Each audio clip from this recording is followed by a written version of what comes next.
From the news team that's covering the Carolinas, this is Channel 9 Eyewitness News at 11. We're following a developing story in Salisbury. Police are hunting down this man they say robbed a Walgreens at gunpoint and terrorized the customers and employees inside. Good evening, I'm Eric Phillips. Just within the past 40 minutes, police released this surveillance picture of the man they say stormed into the store off of Faith Road and demanded prescription pills. Eyewitness News reporter Alexa Ashwell is live there now. And Alexa, he made a terrifying threat against the pharmacist. Eric, I just talked with the husband of... Alexa, thank you. Take a closer look at the suspect on our website, WSOCTV.com. You can find the surveillance pictures and Alexa's story right there on our homepage. We're following breaking news in South Charlotte right now. Medic says one person was stabbed in the 4400 block of South Tryon Street. That person was taken to the hospital with life-threatening injuries. Police have not said if any other arrests have been made. We have a photographer on the way to the scene, and we'll bring you more information as soon as it comes into our newsroom. Our other top story tonight, dangerous severe thunderstorms crawling through our area. This is new video of the pounding rain in Hickory that caused flash flooding in some areas. And we just received this picture of this massive storm over Lake Norman. We've been tracking these powerful thunderstorms all day online and right here on Channel 9. Meteorologist John Aarons is pinpointing when more storms will develop. John. And Eric, the best time for that will be during the heat. All right, John, we're checking back with you, and we'll be tracking the threat for storms overnight. Watch Eyewitness News Daybreak starting at 4:30 a.m. for the latest on what you can expect. We have weather and traffic every 10 minutes. Tonight, Channel 9 learned new information about this man who drowned when his boat capsized on a Catawba County pond. Eyewitness News reporter Alexa Ashwell talked with Richard Kane's father about what he thinks went wrong. Deputies say some of the pond is privately owned. They are investigating exactly what happened. Tomorrow, the jury could hear Keenan Gay say for himself what happened the night he's accused of pushing a man to his death outside of a Dilworth bar. On Friday, Gay's defense team laid the groundwork for his testimony. They called a string of witnesses who said Gay is honest and not violent. Gay is expected to contradict 4 witnesses who said they saw him push Robert Kingston into traffic outside Ed's Tavern 2 years ago. Tonight, charges are pending after a deadly crash in Chesterfield County. Troopers say 4 people were in the car when the driver lost control on W.L. Melton Road this morning and hit a ditch. They say a backseat passenger who wasn't wearing a seatbelt was ejected and died at the scene. 3 others were rushed to the hospital, and it's not clear how serious their injuries were. Police are trying to figure out if speed or alcohol played a factor in a crash that killed a wrong-way driver. Investigators say Corey Lee was going the wrong way on the Brookshire Freeway near North Davidson Street when he hit a minivan head-on around 3:30 this morning. Lee died at the scene. The driver of the minivan was taken to CMC with minor injuries. We've been checking with police, but so far they haven't made any arrests in a deadly shooting in South Charlotte. Take a look at this surveillance video we just obtained yesterday of the victim right before he was shot and killed outside Carriage Square Shopping Center. Police have not released the victim's name, but we spoke to a woman who was letting the teen rent a room from her. She told us he was quiet and kept to himself. The family of this murdered correctional officer is begging for someone to come forward in his case. There have been no arrests since Bias Easley was gunned down Thursday outside his Southwest Charlotte home. Tonight, they told Eyewitness News reporter Trish Williford they want his killer brought to justice. Because Easley was shot outside of his apartment, family members believe someone saw what happened. If you know anything, call police. New at 11, police say a Gaston County man punched an officer in the jaw and tried to take his gun after stealing beer. Police charged DeAndre Dameron with larceny, resisting a public officer, and assault. Officers say he took 4 18-packs of beer from a Quick Trip on West Franklin Boulevard in Gastonia, and when police confronted him, they say he punched an officer and tried to get his gun. Next week, Charlotte City leaders and more than 100 business leaders will journey to Minnesota to brainstorm ways to make Charlotte healthier. Well, the mercury will be rising tomorrow, says John. Definitely, and so will the humidity as well. So that kind of combination is going to make it feel like it's about 98 to 100 in some spots around Charlotte on Tuesday. That kind of heat. There's not going to be a lot of thunderstorms. There'll be a couple around Monday and Tuesday, but better rain chances as we move into Thursday, and that might hang around for the upcoming weekend. Muggy and hot. Thank you. Thanks for making us your choice for News at 11. Next news tomorrow morning beginning at 4:30. We're always on WSOCTV.com. Young mother raising her son after her husband was shot and killed. There was a little pause and I heard a bunch of shots. Tonight, Marcus Kaufman's wife remembers the details before he was murdered and has a message for his accused killers. They now have ruined the rest of their lives. Suspected burglars shot Marcus Kaufman outside of his Rowan County home just days after Thanksgiving. On Eyewitness News at 6, his wife told Eyewitness News anchor Eric Phillips that Marcus could not wait to be a father. Tonight, Marianne relives the most difficult time in her life and now explains her source of sustainment. Hey, can you be happy? Marianne Kaufman is a widow and a new mother at 20 years old. I have my good and bad days, but all in all, I'm doing good. She and her husband, Marcus, were on their way home from brunch with his parents in December when she says they noticed a man standing near a car in front of their home. She says they thought he needed help. And so we pulled up and Marcus rolled down the window and he was on my side. I can still very much see his face. And Marcus asked him, do you need help? And he just looked at us. She says Marcus drove off because the man seemed suspicious. He dropped her off at a neighbor's house and then went back to investigate. She wasn't worried at first, but then she heard gunshots and a car speeding away. Panicked, she tried to call her husband's cell, but he did not answer. And I took off running down the road. And I was running and crying and so scared. Before she got to the house, she called Marcus's parents. They rushed over and found the house ransacked. An officer discovered Marcus in his car nearby. He'd been shot. He came back and started putting up the yellow tape. And I just knew Marcus was gone. And I was crying and crying. When I found out he was actually alive, I was like, I can pray. At least there's that little bit of hope. If I can pray, I know God will heal him. But after weeks in the hospital, Marcus passed away. Marianne says everyone's prayers are still sustaining her. How you doing? As she tries to stay strong for their 10-week-old son, Marcus Landon Trace, who will never know his father. As for the men charged in the crime, I honestly can say that I forgive them. I want them to find God. I really do. That was Eric Phillips reporting. Now, tomorrow there will be a memorial ride in Iredell and Rowan counties to raise money for Kaufman's son, Landon. That ride begins at 7 a.m. at the Applebee's in Statesville. The memorial ride to Salisbury will follow. Right now, a system that has already spawned severe weather across the country is barreling towards Charlotte. Next at 11, meteorologist John Aarons is pinpointing the moment it will hit. New tonight, Channel 9 has obtained this new surveillance video that's now helping police identify this South Charlotte murder victim. Good evening, I'm Eric Phillips. That man was shot and killed a little more than 24 hours ago, and tonight his killer is still on the loose. Channel 9 spent the entire day retracing the victim's steps to help identify him. Eyewitness News reporter Alexa Ashwell is live tonight outside CMP headquarters. Alexa, you showed that picture to a woman who believes she knows him. They had a great time. A lot of money was raised. $100,000 is a good chunk of change. And I saw that strike. Was it like that pretty much all day long? Not everybody was that good. He was pretty good. He was really good. Yeah. Wow. Thank you very much. Our forecast coming up. We'll be tracking some thunderstorms tomorrow. We'll pinpoint where you might see some stronger storms coming up. We're looking at some possible stormy weather. Yeah, for some spots, there's going to be some stronger storms. I'd be watching for it around Lake Norman, up into Statesville, Hickory, some of those spots. Also south and east, Chesterfield, Monroe, Lancaster, some of those spots we'll be watching carefully. High temperatures will be in the middle 80s. We're going to get a little rain, some folks more than others. All right, tomorrow. Thank you, sir. And thank you for making us your choice for news at 11. Next news tomorrow morning beginning at 6 and between. We're always on at WSOCTV.com. Tonight, families on alert after a man targeted students at their bus stop and tried to lure them into his car. It's any parent's worst nightmare, I believe.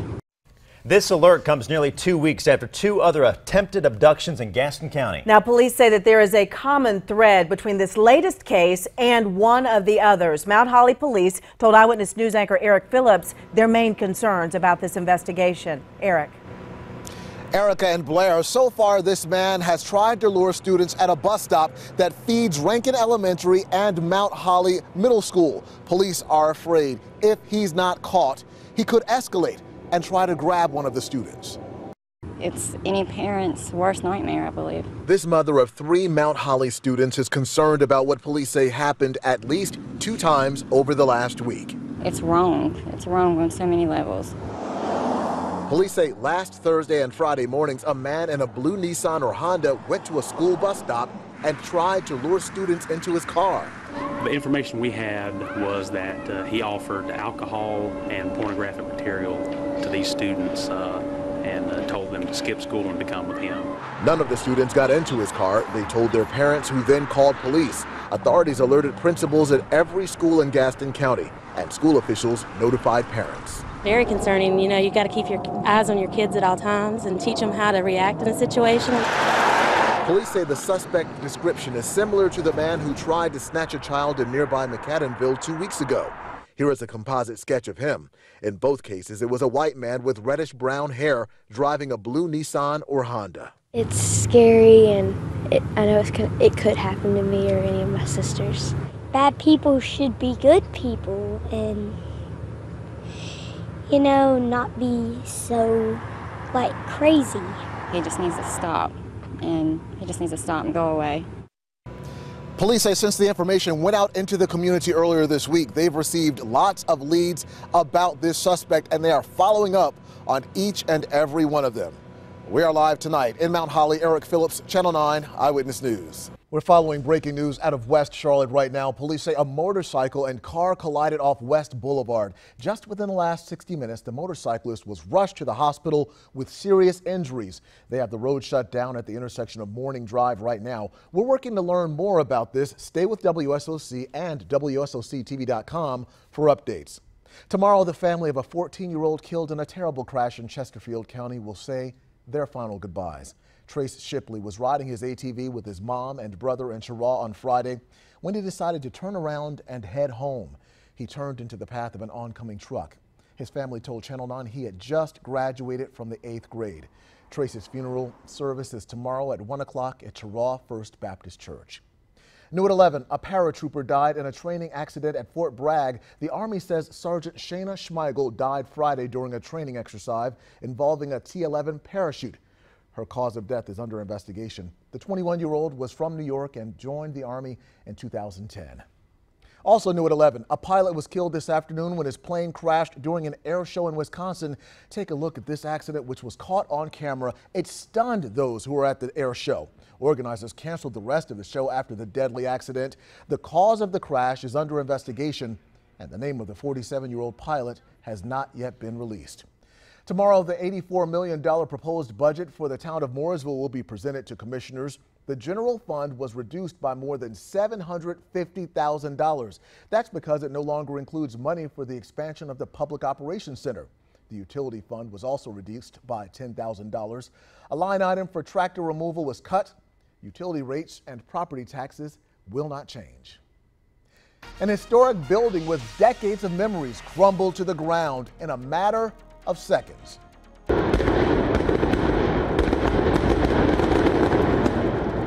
Tonight, the 2 reasons App State says it was forced to implode an old dorm.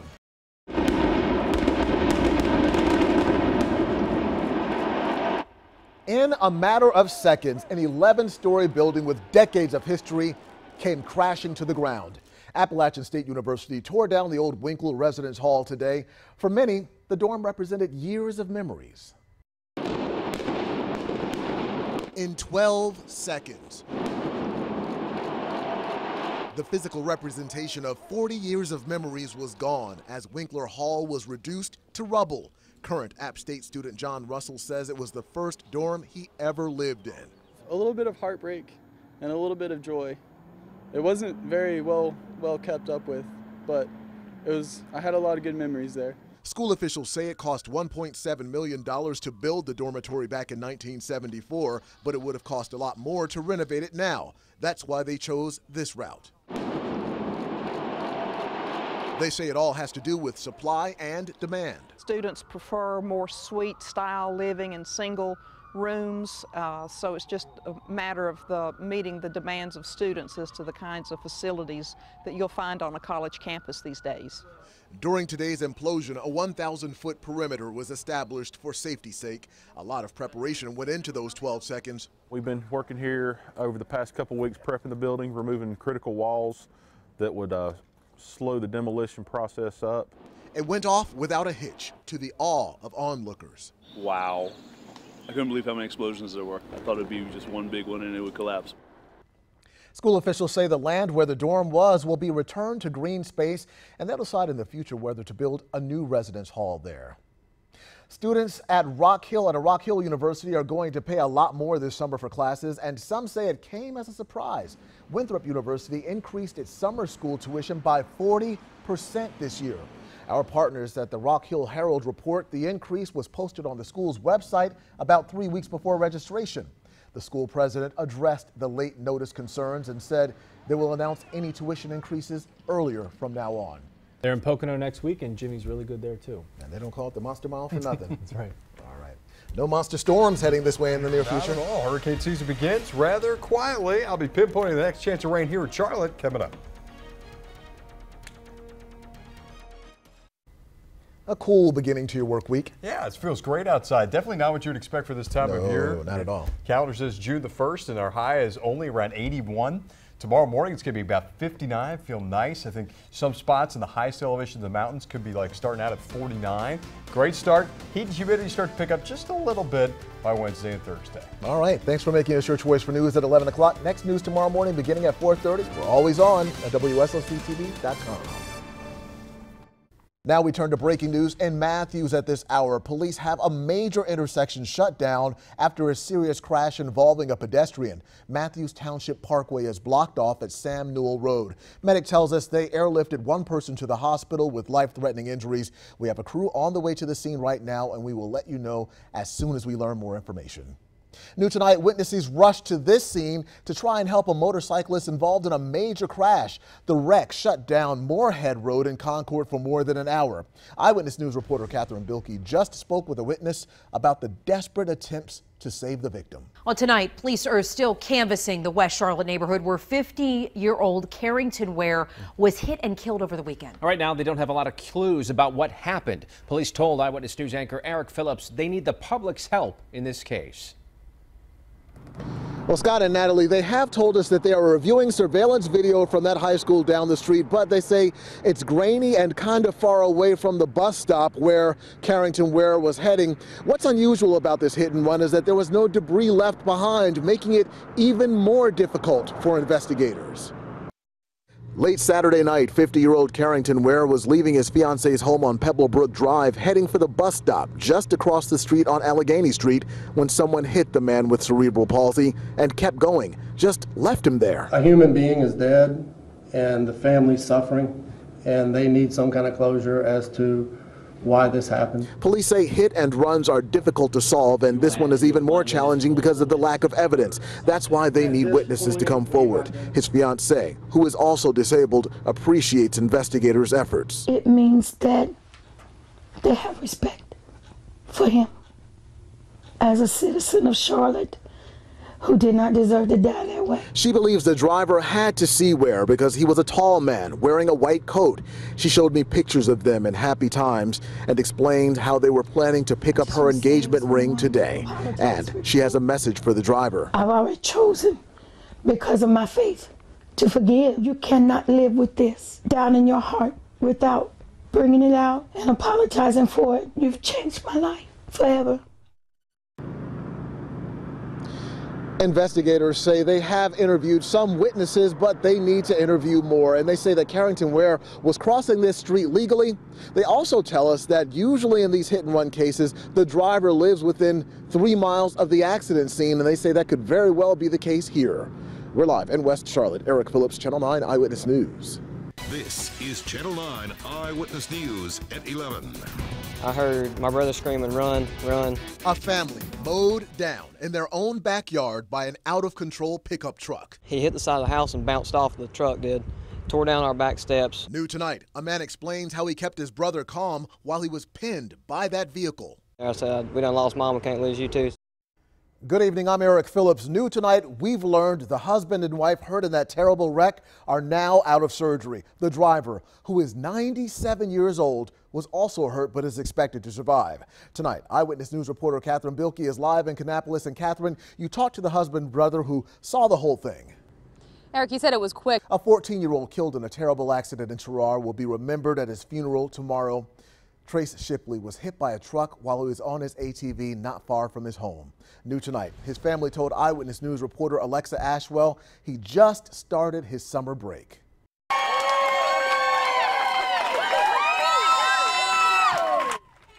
A tearful moment and a milestone for a Matthews mother of 5 who lost her hands, her left foot, and part of her right foot. Kristen Seaford lived to run until she ran into complications with a common virus.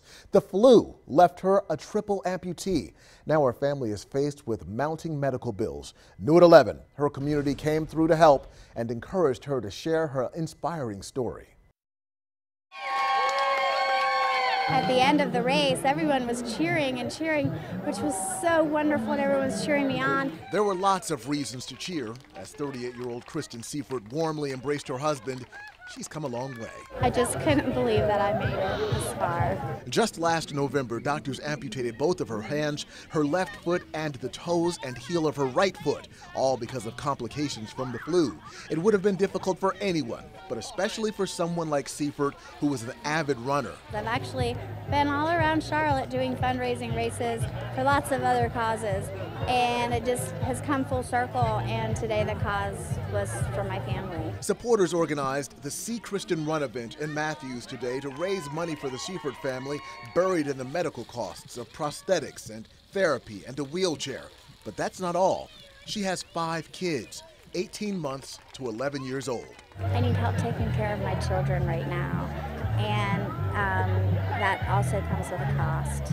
About 700 people took part in today's race and rally. It's been fantastic. And as she got an award for today's accomplishment, the can-do message she has for others is equally as inspiring. I've got 1/2 of 1 foot, and I'm out here walking, and I didn't do it alone. I'm not trying to brag at all.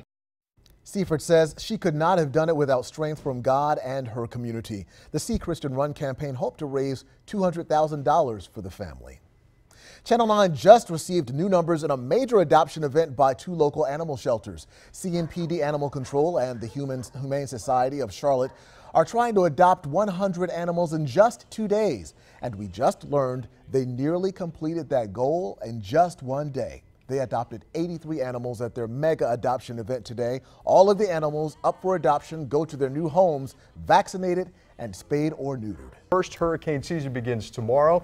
The Gulf quiet right now and should stay that way for the next couple of days. All right, sounds good. It's looking good for the week. Whew, I mean, the weekend. I mean, it couldn't be better. Pristine. Yeah. Thank you very much.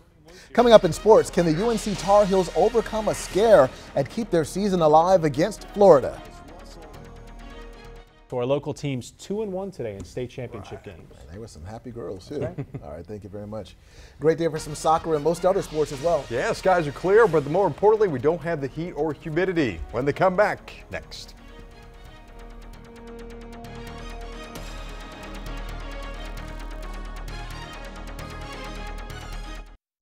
Well, if for some reason you didn't get outside today to enjoy the gorgeous weather, we get to hit the reset button tomorrow. We can do it again for you. Mostly sunny skies, no heat or humidity tomorrow. Going to feel very comfortable out there, especially kind of weird since it'll be June the 1st, of course. Temperature will be about 80. We'll start to watch that heat and humidity. The traditional stuff start to move in by about Tuesday or Wednesday.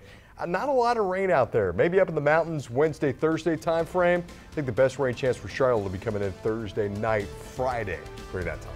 Sounds good. Thank you very much. And thank you for making us your choice for news at 11. Next news tomorrow morning beginning at 6. Remember, we're always on at WSOCTV.com.